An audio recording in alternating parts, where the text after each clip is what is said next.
Welcome to another episode of Money Motivations with Meltrice. Get ready to be inspired, empowered, motivated, educated, and transformed with my girl, Clarissa. I get an opportunity to hang out with her all the time, and now you get that opportunity today. When I tell you she is amazing, she is knowledgeable, she is an expert that can help you get your stuff together, I mean that. So stay tuned to what she has to say. Hi, Reese. Good afternoon. Hey, Mel. God. I'm so happy you're here with me today. Thank you, girl. Thank you. You know, this is not my thing, so we good. We're gonna get through this. What you mean this is not your thing? I see you walking in your power all the time. So thank you. Listen, we just having a conversation. Okay. That's all we're doing right now. And the audience get an opportunity to see the beauty that I get to see all the time. We've been friends for how long? Oh my God, 36 years? Oh, you dating us. Ooh, You dating us a little bit. Yeah. Oh my God. So I remember being a scared little girl with all my stuff going to Upward Bound. And I had this roommate that I just thought was the boss then and still the boss. But I just remember you protecting me and being overprotective over me and me driving you crazy. I loved And every I don't think it second of changed much. No. I call you and you be like, what you need? What you need, babe? What you need? What can I do for you? What can I do for you?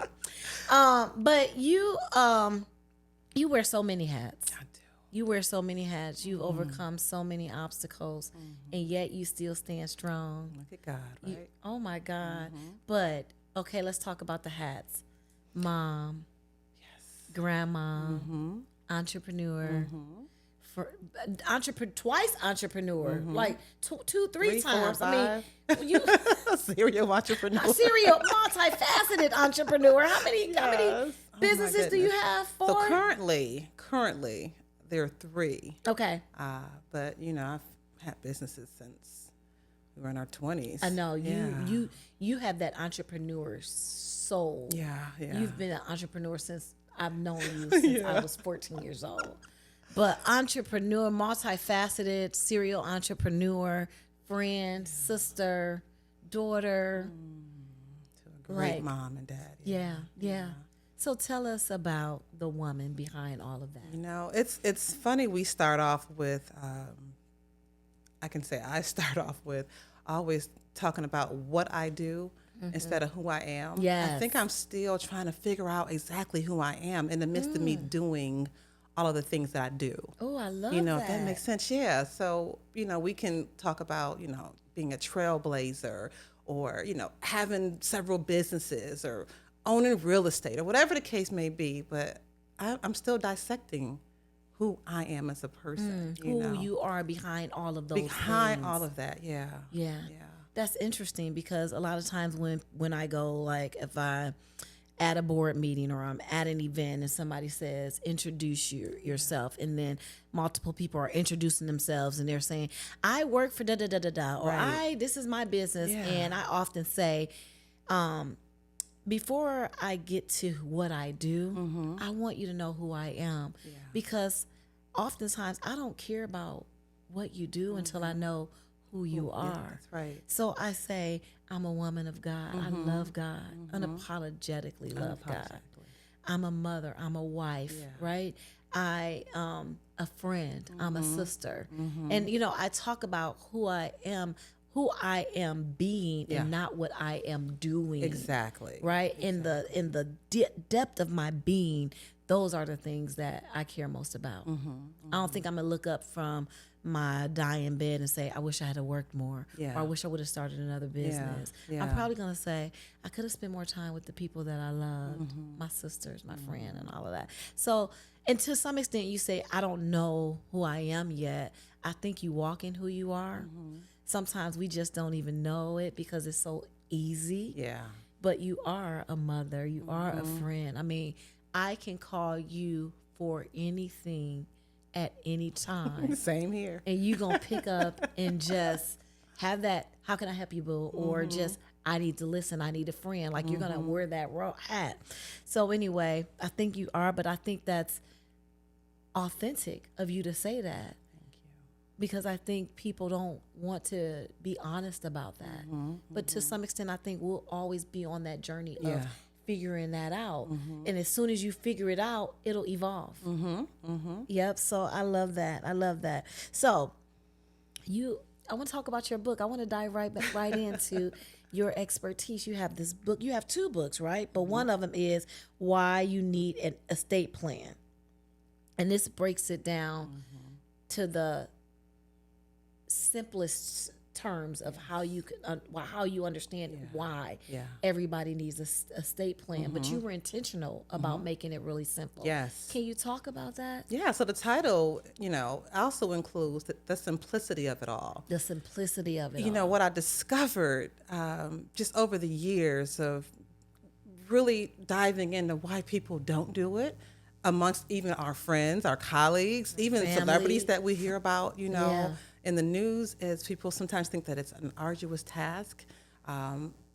Another big reason is that they don't have an estate to plan.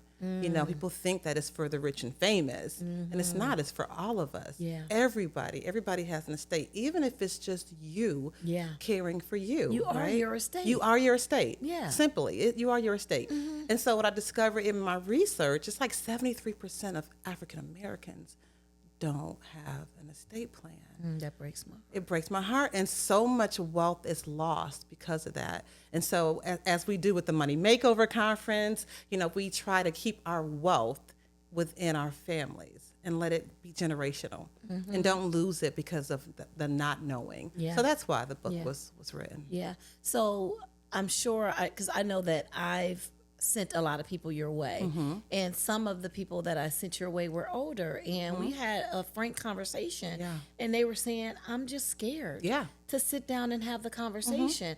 How do you help people kind of overcome that fear and really put the time necessary into planning for the inevitable? Yeah. So as we know, death will happen.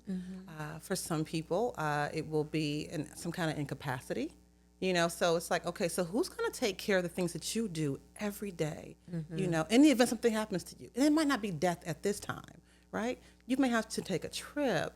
You may be hospitalized. You may be unconscious. Who's going to step in that role for you to make sure that things keep going? Because things have to keep going, right? Yeah. They have to keep going. Yeah. So we have the conversation. Let's talk about first your healthcare directive, right? So what does that do? That allows someone that you trust to make healthcare decisions for you in the event you can't. But you also still have control through that living will, right? You get to say what you want to happen. Yeah. So in the things that have to be decided on the spot, now I know that I've entrusted you to make that decision for me because we've already had conversations about it. Yeah. You've already decided that you trust this person. Yeah. I've seen it so many times where, unfortunately, a car accident or somebody had a stroke or something like that, and they are unable to make decisions for themselves. One of the most traumatic experiences that I had was a loved one who just laid there deteriorating because people were scared to make the decision or didn't know what the decision was or didn't want the weight of the decision on them, so they just didn't make it. And then she had all these bed sores, and it was just awful. And it was like, you have to make the decision. But choosing that person, it's important. Choosing that person that's going to be level-headed, that's going to make decisions as if it were you, is really, really hard. What goes into that choice? So you have to think about it. So if you're thinking about you're in a hospital, you just had an accident, you need a blood transfusion, but you may be in a religion where blood transfusions are not, supposed to do that. But someone's on your side, like, I want them to live no matter what, But you've already made it clear, if this happens to me, this is what I want to not happen in the event these instances happen. So I can tell you just from an experience, and I share this one story. There was a young person, I think he was 18 or 19 years old. He got into a motorcycle accident. Now, most 18, 19-year-olds don't have a healthcare directive. They don't even know what it is. They're not thinking about it. We're going to live forever kind of thing. And this young man laid in that hospital bed for 6 months when he was told by the family was told that he was brain dead. No one wanted to pull the plug, they were fighting. The family was fighting. And, he eventually passed away. But think about the cost of that and knowing that he's never going to come back, right?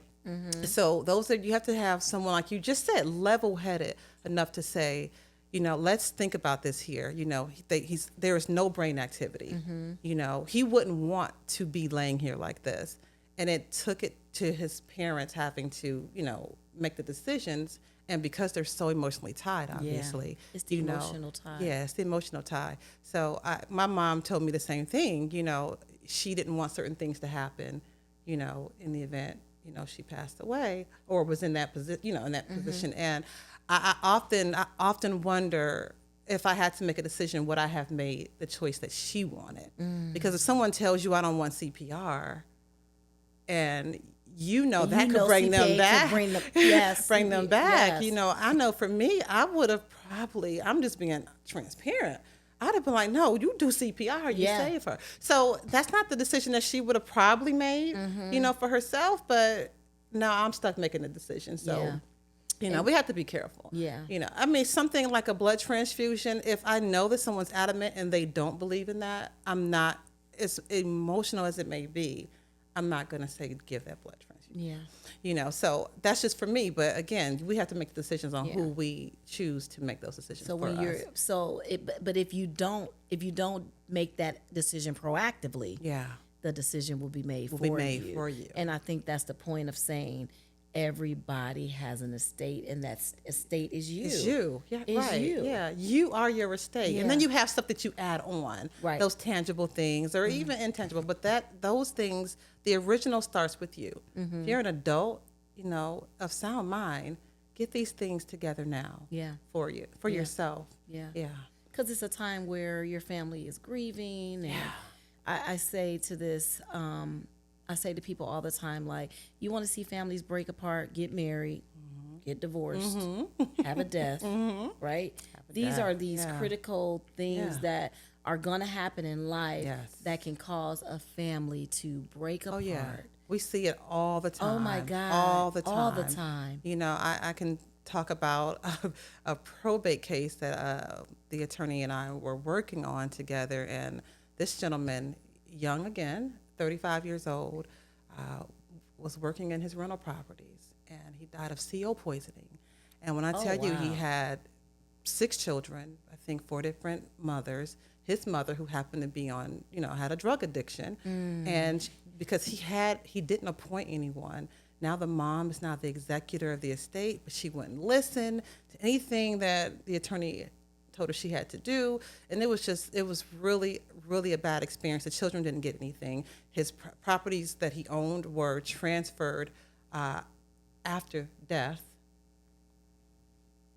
by someone that he trusted, who signed his name, had a fake notary, like the whole thing. It was really a bad situation, which kind of catapulted us into doing more estate planning versus the after effect of probate. Yeah. Because wealth gets lost, wealth gets stolen. Yeah. So, there's just things you have to do ahead of time. And these are simple documents. You mentioned the healthcare directive. Yeah. You mentioned a will. You helped me, my husband, and my mother with our estate plan. Yeah. And I thought it was going to be something that was like taxing, stressful right? and taxing, No. but it was really simple. It was a really simple process, but I feel covered. Yes. I feel covered in the event of my inevitable death. Exactly. You remember when the lady you sent to me, she's an older lady, and did she call you right away? She said, you know what? She just added 10 years to my life. The stress is off of me. Yeah.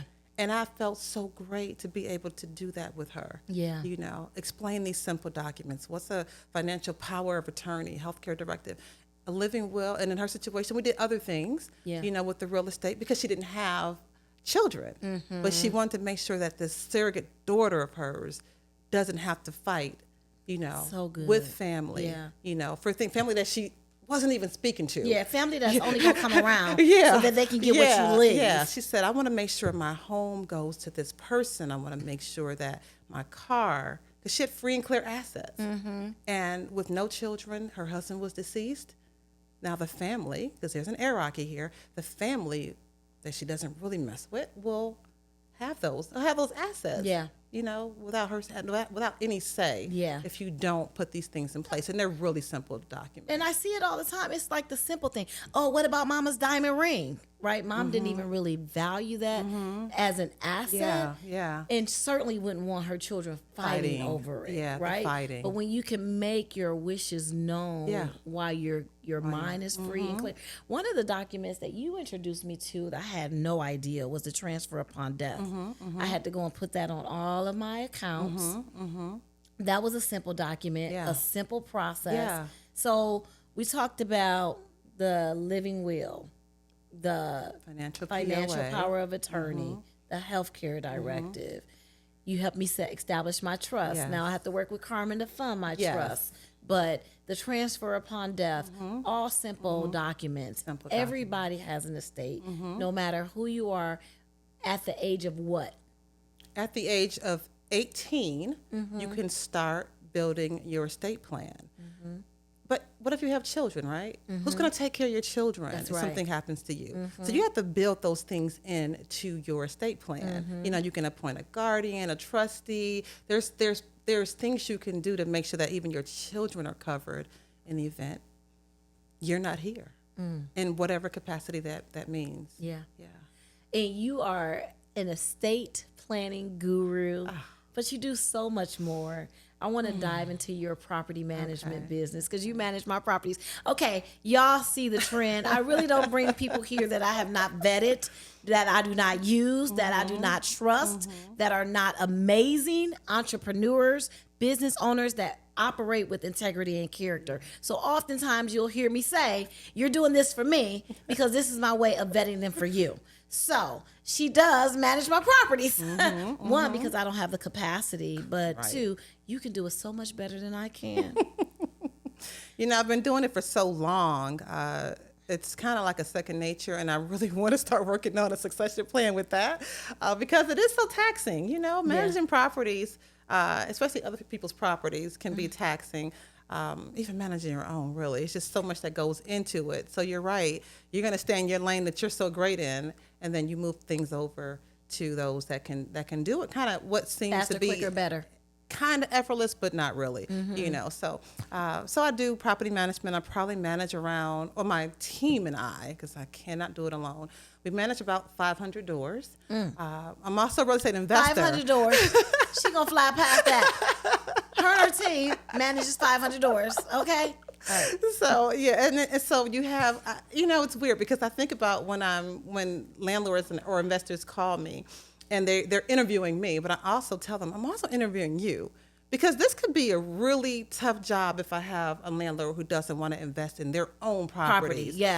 Or now I have to fight to find tenants for you, which I won't do because I'm going to tell you I don't want your business because you're not giving them a quality product. Yeah. Because it's a partnership, right? Yes. So it's you as a landlord, it's me as your property manager, and it's someone else as your tenant, and everybody needs to be on the same accord, right? Win-win-win. Right, win-win-win, right? Yeah. So if you have a tenant that's in a great place, they're not going to leave. Think about that. Unless they're buying their own home, which I do encourage. Yeah. I encourage real estate. But if they're going to be a forever tenant, give them something that's worth that dollar. Yeah. Especially now with the rents going through the roof, and I try to control that as much as I can for people. But everyone knows Cleveland is a great market. The real estate, it's going higher. It's not going lower. Rents are going up. A lot of people are investing in Cleveland. So I think if you put someone in a good property, they're not going to leave. Yeah. They're not going to leave. Yeah. So you're winning as an investor because you're getting that rent every month. They're winning because they got a great product, and we're winning because we don't have to work hard to upkeep that property because you're doing it. We're doing this together. Yeah. Yeah. That's awesome. Where did your love for real estate come from? So what I discovered is that real estate is an avenue to wealth, right? It's the only avenue that I know, right? I mean, people invest in the stock market. I'm not that girl. Like, I can't sit behind a computer and try to figure out those numbers and all that. I can't. So I said, well, I started in this business when I was 20 years old. I was starting a title business, and I'm like watching like all these investors come through, and it's multiple. They're doing multiple deals, right? And I'm like, wow, he just made $40,000. Oh wow, that's 20,000. That's 100,000. And I was like, I need to try that. So I started talking to them, right? I'm talking to them at the closing table. We're not just signing papers, and people that have knowledge, they love to share it. They want to share really it. do. They love to share the knowledge, Yes, right? yes. So I'm talking to these investors, and I'm going to be honest, a lot of them back then didn't look like me. I worked for a company where I was one of 3 Black people in this company of a sea of others, right? So, and I don't knock that, but it felt like some kind of secret. So, but my clients who were seeing me on a regular basis were loving to share the information with me. So I was able to buy my first home at 28. Yeah, you were young. Yeah. And that, I think about that. I'm like, 28 was probably young then. Now I see 20-year-olds buying properties yeah. and 21 years. So I love that. And they're buying multiples, Yeah. right? Because we're learning more and more and more. Yeah. So, and after that, it was kind of like, wow, I could do this. I could do this. I could do that. So instead of like going out and buying jewelry and cars and grills. Remember, grills were in back then. Yes, I remember I'm that. like, I got to reinvest this money. And that investment has returned 10, 12 Oh yeah, fold. 100-fold. Yeah. Like it's amazing. Once you get started in it, it becomes an addiction. It's an addiction. It's an addiction. I'm up even last night, and I'm looking at auction sites because there's a multitude of those. I'm looking at the MLS. Wholesalers are sending me, deals, and I'm like, I want to get this house. I want to get this house. So it's a true addiction. Yeah. But it's a good addiction. It's an absolutely good. Yeah, I mean, you created a desire in me. You created that desire in me. Good. So now Tony and I was just You guys are doing it. Oh yeah. Oh my God. But you've helped us along the way. I don't think that I would even be as excited about exploring this as a part of my investment portfolio if I didn't have a property manager. Yeah. So when I hear people say, I don't want to manage property or tenants, I'm like, you don't have to. You don't have to. You don't have to, right? Just like if you owned a business, you don't have to be the only one that works. That's in it. right. That's right. So you have to think bigger. That's it. Yeah. And you helped me think bigger. So thank you for that, because my husband and I are hopefully we're gonna purchase. Looking just yesterday, you buying more and more. Next 2 homes, like I mean this, but so one of the things that I love about you is your intentionality about bringing your son along the ride. Yeah. And so you guys did your first project together. Yeah. You're about to do your next project together. He works in the business. So when you talk about succession planning and grooming him, and I know your grandbaby is always in there too with her cute self. Like, talk about your intentionality around creating that generational wealth, that succession plan. So I think you and I had a conversation, I don't know, maybe a year ago or so, and I was driving. I remember this, and I was like, Therese, what's my purpose? Like, what am I doing? I was like, and I think for me, as I know it right now, is to make sure that we do not continue this generational curse of being poor. Like, when I was a kid, I was like, I never want to struggle. Yeah. I as an adult, I do not want that for myself, my son, my grandchildren, right? So I was always focused in that realm. I'm like, what do I have to do? And see, back then we knew school. You go to school. Okay, so I did school, right? Went and got my undergraduate degree, went and got my master's degree, but it still was a struggle, right? I'm still working for First American. I'm just gonna say it, like, a big company, and I make decent salary, but it's a salary that someone else is controlling, right? You're helping someone else achieve their absolutely dreams. Right? And I was like, oh, this ain't gonna work, so I'll be making a salary with maybe a 5% pay increase every year, whatever that looks like, right? I was like, that's not for me. I saw a bigger picture, years ago. So I set out to say, you know what? I know. I gotta get out of this. I gotta do something else, right? And so I have a best friend, when I said I was gonna leave First American and start my own business, and she was like, Reed, they call me Reese. So she's like, Reed, you sure? This Felicia or Tracy? Felicia. I know all your best friends. Okay. Right. And she's like, you gonna leave? This is what you make? And I was like, girl, that ain't enough. I said, I'm still delivering pizzas after hours. Oh, you had 2 jobs. Remember that? I do remember that. I'm still working for First American with this quote unquote great salary, but I still have bills. I still got a son. The daycare is crazy, Oh my God, ridiculous, yeah. right? And I was like, he's going with me at night in the back of my car. We're delivering pizzas. What we did. What we on our did, journey. right? Do you remember those payday loans? I'm like, Felicia, with your salary and with mine, but we still floating. Back then, you could, what they call it, check kiting or kiting checks, whatever it was. Yeah. Remember? So we're floating back and forth every week.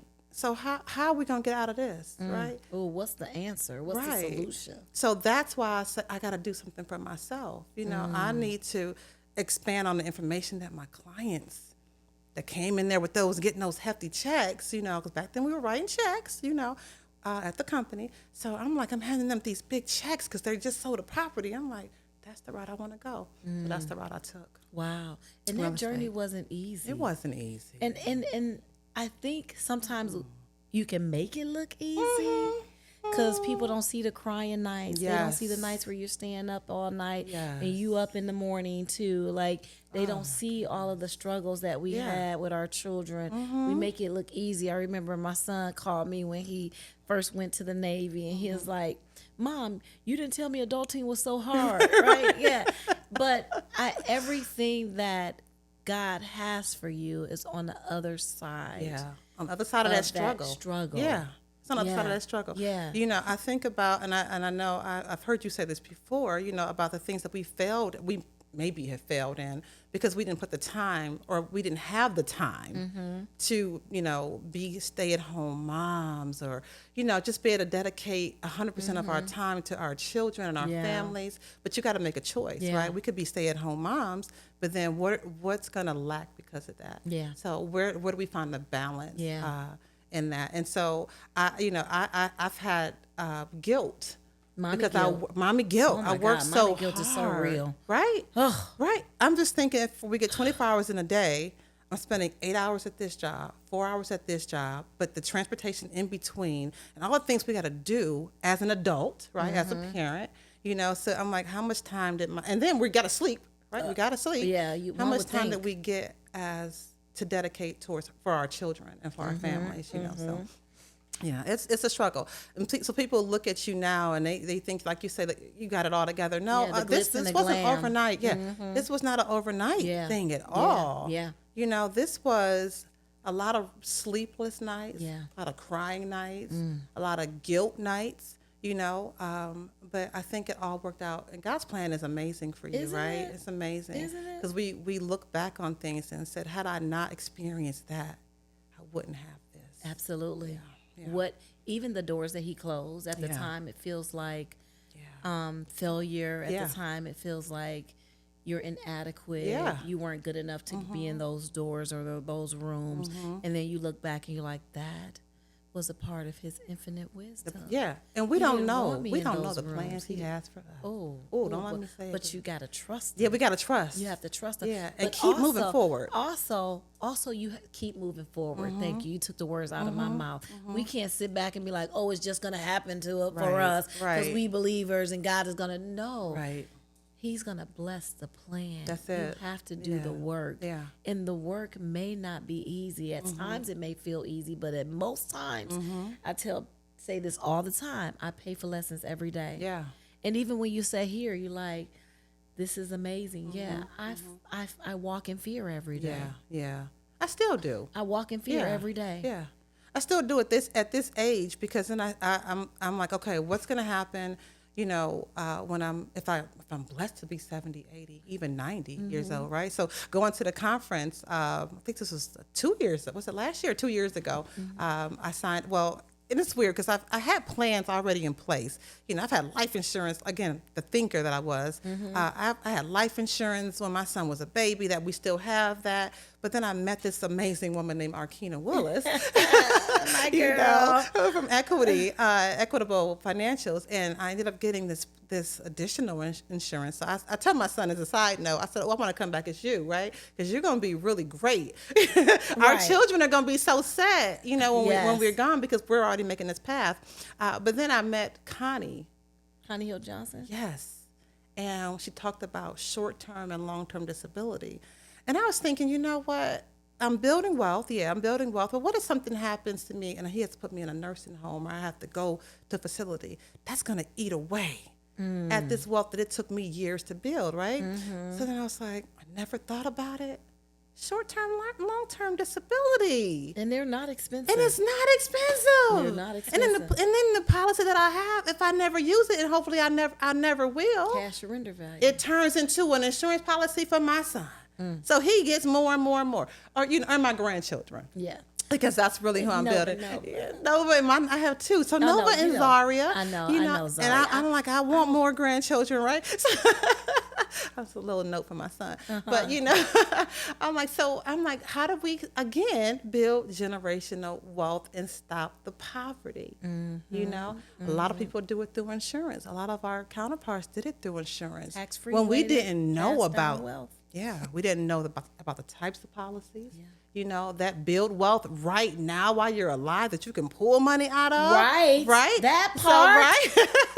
So I always thought it was like a death benefit. It's so much more than that. So much more. So education, and that's why I'm so glad that you're doing this, because education is key, and you putting the people out there. Listen, y'all got the blueprint here. She got giving you the blueprint, and so just being a part of, the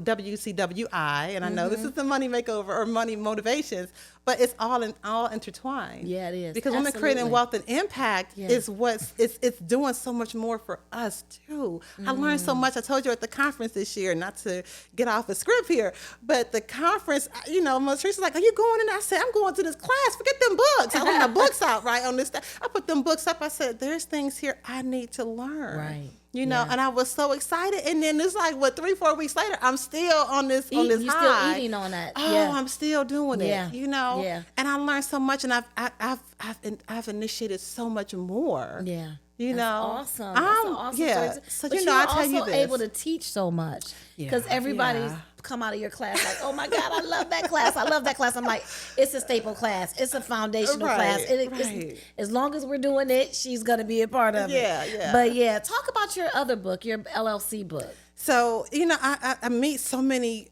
people that are inspiring to be aspiring and inspiring to be entrepreneurs. They don't know how. Like, what do I do first? And I was like, this is what we're going to do. Because I get so many questions. Usually these books come from the perpetual questions that I get over and over. And I'm like, do I sit down with you for an hour or two for something for you to listen to me and not really retain the knowledge? Or just put it in a book, right? And then I think about the simplicity always. How do I reach an audience? Someone that doesn't understand. So I try to make it real simple. So I tell them, I say, well, first, let's start off with a name. You already have a product or a service. Let's go ahead and give it a name, right? And now let's look and see if that name's available. And if it is, let's file it. Let's file it. Now your business has your baby that's been in utero for so long now has been birthed. You gave it a name. Gave it a name. Wow. It's here, right? And there's things you got to do. Like, you want to be a real business. Now we got to go ahead and get your business file, get your employer identification number set up with the IRS. Let's work on your business plan. Let's work on an operating agreement. And they're going to say, what's that? So now we dive into that. So an easy step-by-step process of starting your business. Yeah, it's an easy step-by-step. So once you're reading, now you're learning about the marketing of the business, things to avoid, commingling your business assets with your personal assets, which is a big one that I know you can expound upon. So there's things in there that people say, I never thought about that. And now you can read it step by step. So this book takes you into your first 365 days. Oh, that's good. Yeah. What do I do on day 1, day 2, day 3, month 4? This is where I'm at now. I got all these things done. Even things that's getting a dedicated phone line versus having your cell phone be the only means of communication with your customer or your client base. Setting up a profile online, working on your website. How do I find out who you are? Yeah. So those are the things that are in the book. Oh, that's real good. Where can we find your books? So the book's on Amazon. I actually went ahead and got the audio version for both books. Oh, good. Yeah, I have I didn't audio know that. version. Yeah, so actually I would love to gift some codes, 25 codes to the first people on the cast that say send me the code. But you got to say which book you want, either the estate planning book or the LLC. You can't get both. Okay. So Did you gotta y'all hear reach that? out. Reach out, ask for the codes, say which book you want, the estate planning or the LLC, and she will send you a code. Yeah. I'll send That's you the a first code. step. Yeah, that's the first step. That's the Knowledge. first step. Yeah, that knowledge. Let me tell you Knowledge something. is knowledge is a new currency. It is the new currency. You are so right. If you have knowledge, you've overcome the biggest hurdle. Absolutely. The biggest hurdle. So something that has been intentionally kept from us. Yes. They're getting the trade secrets on Money Motivations with Meltrice. Yes. Yes. But as we wrap up, it's that time already? Doesn't it go fast? Oh my goodness. It go by fast. See, I told you. We're just having a conversation. Yeah. How do you balance it all? What keeps you motivated? You know, you said something earlier about having schedule and playtime. I need to do that because it's hard, and it's hard for me to say no a lot to people. I love helping people, right? I'm like, if I can take those moments and help somebody do this, it's going to change their life. But I haven't done that for myself. So I really have to be intentional about scheduling some me time. Yeah. I don't do that enough. I'm going to hold you accountable. Okay. Yeah, I'm going to hold you That's accountable. scary, though. It's scary. You ready? I think I'm ready. It's been a long time. Yeah. You know? Well, I feel like you're kind of like me because of some of the obstacles we've had to overcome. We feel behind. Yeah. I just remember going back to school after having my daughter and having to drop out of college and then finally graduating and then working my professional career and having supervisors that were younger than me. That was a very humbling experience. And so feeling behind, it feels like you have to rush to get caught up. But again, if we're going to trust God's time and if we're going to trust God, we have to trust him in everything. That's right. And that's in his perfect timing That as is, well. yeah. And we have to take the time to play. Yeah. And sometimes it takes for someone else to say, hey, let's go out and hang out and Yeah, have a little bit of yeah, fun, yeah, right? yeah. Even if it's not going out and having fun, what do you do to refuel? Yeah.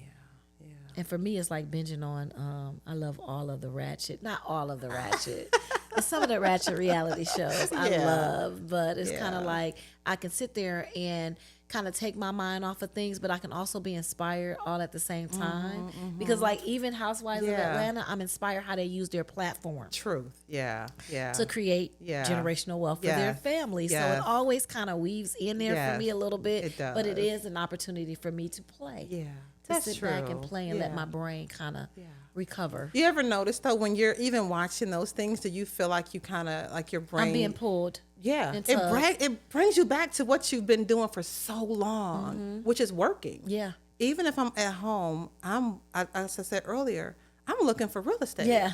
While you watching But TV. I think that's fun for me though. Like I enjoy that, And that's a real thing. Yeah. And my husband and I talk about that all the time. Like I can work so long and hard because I love what I do. Love what I do. And sometimes when you love what you do, not it doesn't work. feel like work. Yeah, but it is there's work. there's also the reality that it is work. Yeah. But I've enjoyed talking to you today. Me too. Any I last always love pieces of talking with advice you want to leave for? You know, if we're going to talk about estate planning, I'm just saying, just start. Let's just reach out. Once you get that conversation started, you're going to want to do it. You're gonna want to now because you're why like, did I wait? Yeah, I've gotten that Yeah, so why did I much. wait? Yeah. What took me so long? Yeah. And then they get mad at themselves, for not doing it 5 years ago or yesterday. That's you know? right. So yeah, just get started. Just That get would be the started. only thing. Even if you're starting your own business, let's just get started. Just get started. Yeah. So where can our listeners find you? You can find me. I'm on social media on Facebook, Property Mastermind, on Instagram, Property_Mastermind1. My website is MYB, so Mastermind Your Business, MYB Cleveland or MYBCLE.com. Yeah. I love it. And she is amazing. I promise you, you will not regret it. Thank you for tuning in to another episode of Money Motivations with Meltrice. Be sure to like, share, and subscribe. Can't wait to see you next time. Peace.